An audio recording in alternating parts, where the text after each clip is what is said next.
Hey guys, Trent here coming at you with another video. So we're in the midst of a crisis. When it's all said and done, what can we learn from it, and are there any positive takeaways? So if you're new to my channel, welcome in. My name is Trent. I'm a part-time reseller on eBay. I do it for fun and profit, and I take you along for the journey. So please hit that subscribe button for more great videos in the future. So, still in the middle of the pandemic, the crisis. I live in California, so at this point in time, we're scheduled to maybe get out of the stay-at-home mandatory and all that stuff by May 15th. So I still got a few more weeks to go. That is, if they decide that they are going to go with that date. So we'll have to see. But being in this crisis situation and being cut off from sourcing and only having basically the items that I currently had in my death pile to source kind of helped me come to realization on a few things. Now, disclaimer, I know there are other ways to source online. You could source online, all that stuff. I'm, again, a part-time eBay reseller, so just the death pile and all that stuff is good enough for me to sustain. If I were a full-timer, obviously I would have to probably do more drastic actions like go on all these different online platforms and all that kind of thing. But for me personally, here's a few things that I'm going to take away from this situation. And when I say, pulling a positive out of it, I mean like somehow finding a little bit of a positive out of a negative situation. Obviously, if I could make this all go away and it never have happened, that would be, I would want that 1000%. But the takeaway to try to pull a little bit of positivity out of a negative situation is that it made me realize a few things about my business, particularly for my death pile, when it comes to my death pile. So the positive I'm taking away from this is that by the time this is all said and done, I will be pretty much basically purged of the death pile, okay? Now, as a reseller, you kind of need to have some inventory to list on hand at all times, but I did not realize how much I had actually basically had stocked up and have not been interacted with, and had not processed. I've still got stuff to list, and we're over a month into it, right? So now, I'm not the most religious lister as well, so I'm a part-timer, keep that in mind. But still, it made me realize that whenever it's said and done and it's time to go back to sourcing, I need to be a little bit more disciplined. One thing I am going to do is in the future, the death pile won't exist in the same way that it does now. Because my habits in the past were, first off, sourcing can be addicting. Sourcing, going out to thrift stores, garage sales, and all that stuff is the fun part, let's be honest. And that's the primary reason why you will end up with a death pile, because let's say you go out, you get a haul of stuff, you show it off to the camera if you do that kind of thing. Then what do you do? You list up the easy items, the items that are going to make you the quick, fast cash, right? And then you start to develop this death pile of inventory that you're like, meh, I don't feel like dealing with right now. I don't feel like dealing with that right now. For me, whenever we go back, no longer going to do that. I'm not going to list any other new inventory until I've gotten the previous inventory listed. Okay, so the new inventory will be my death pile, but basically we'll put it that way. So I'm going to set that discipline to where I may always make sure and process the old items first. Now, obviously, there's some exceptions. Like I sell Nerf guns, and I like to wait till I get a certain amount of them collected together before I make a listing. That's separate from what I'm talking about. But the individual one-off items, or I'm going to make sure and process everything before I start processing the new inventory.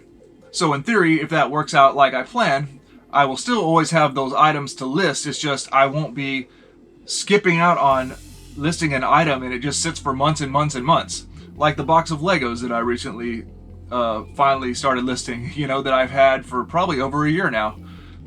And that leads into my next part of the takeaway, is that evaluating my death pile and inventory, I truly didn't realize how much money I've kind of been leaving on the table. As in, by not having those Legos listed and by, having these death pile items sitting there, probably more death pile items than I need, I had a lot of good merchandise that could have sold a long time ago and kept my business in perpetual motion here. Obviously, the crisis slows that down, of course. But, boy, it really made me open my eyes to the whole death pile situation. and I think I picked up some really good takeaways from the situation. So I'm gonna take that as a positive. So how about you guys? What is your death pile situation? Are you getting it cleared out? Keep that in mind, what I'm saying. If you get that death pile reset because of this pandemic, next time you go out and source, when you finally get to start sourcing and start building your inventory, your not listed inventory up again, we'll call it that. Make sure you list the stuff that you got, the oldest stuff first. Make sure you do that. I get it. You get an item that you paid $2 for. It's going to take you 2 seconds to list, and it's going to make you $100. Sure, sneak that one in. But for the most part, stay on top of your inventory and list the old stuff. I think that would be a very good strategy to follow through with whenever we get out of this pandemic situation. Let me know what you guys think, though, in the comment section. All right, guys. Well, that's enough rambling for me. Let's look at some sales. All right, made a couple more of the Lego sales. Here's the train power supply remote. Looks like the actual motorized train piece and some kind of remote piece or controller or something like that. All this stuff together sold for total price paid by the customer $51.79. So that's a pretty good one. So for my $50 box of Lego, a customer was willing to pay is more than the actual box just for these little items right here. So that's pretty cool. I think I'll just throw this in a padded and then in the 8x6x4.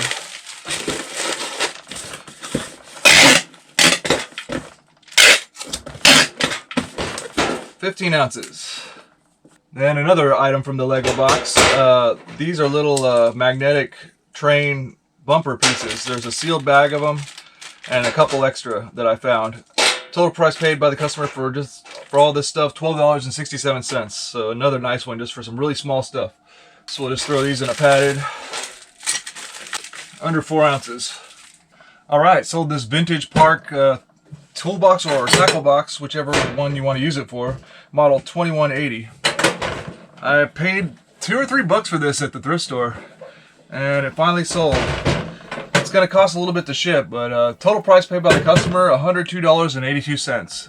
Shipping's going to come out of that, of course, but still, pretty cool one for only a $2 investment. So I've got this old RV cover box that I have here. First thing I know, I'm not going to need hardly this much material, so I'm going to crop some of this off to make it easier to work with.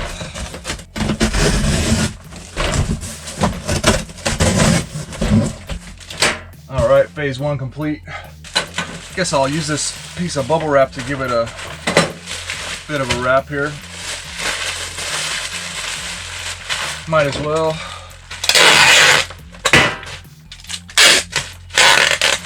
Doesn't get the ends, but this thing is pretty heavy duty anyways. Right.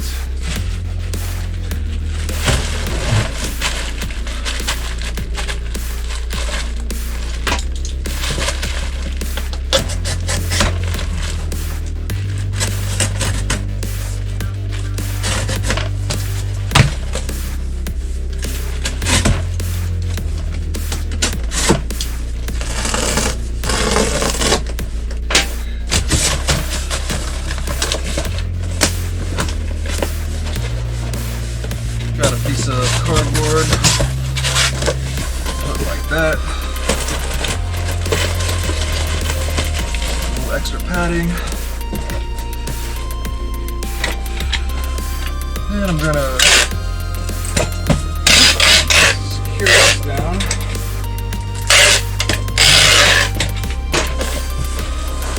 And actually I want to try to minimize this as well. So I'll cut right here. Yeah, make that go down. Same here. That goes down.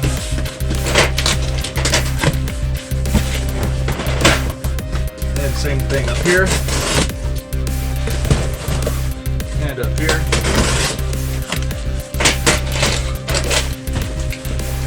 So then now I can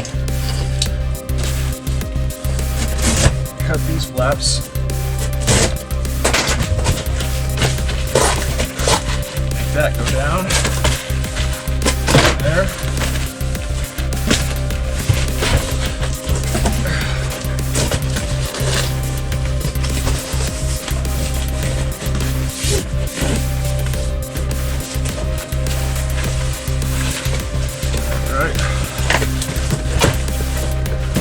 Yeah, I think we're doing it.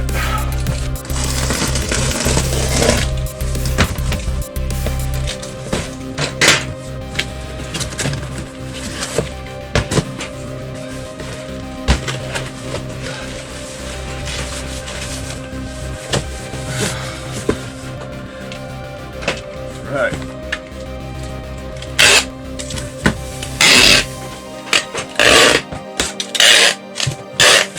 Somehow that worked out.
Alright, that went surprisingly well.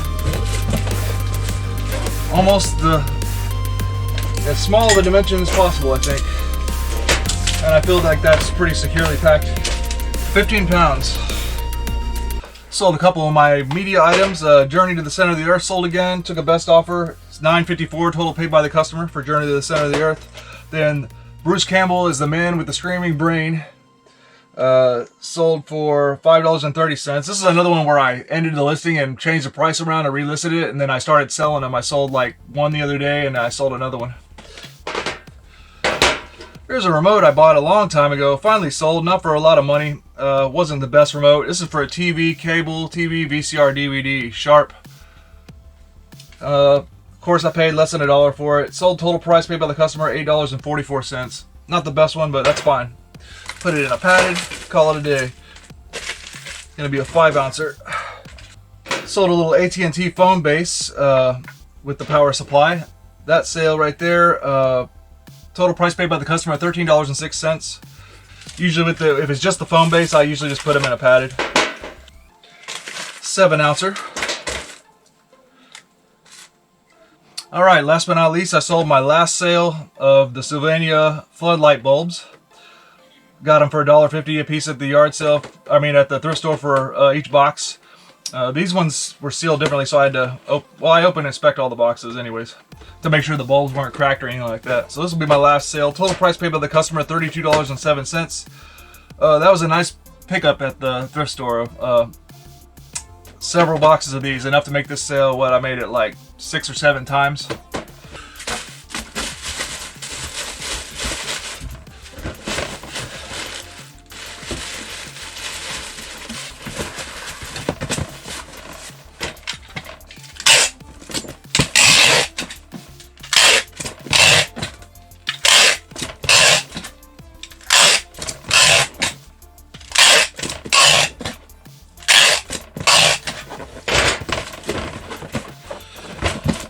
Cool, last one. Those are 7 pounds. Alright guys, well that's going to do it for this video. I hope you enjoyed. Please like, comment, and subscribe. Let me know about any interesting eBay tips, tricks, finds, or leave a comment down in the comment section to say hi. I always appreciate it. Or ideas for videos or questions in the comment section are great as well. I like to include that in my videos or make a video about it. So go ahead and leave them. And I hope you have a good day.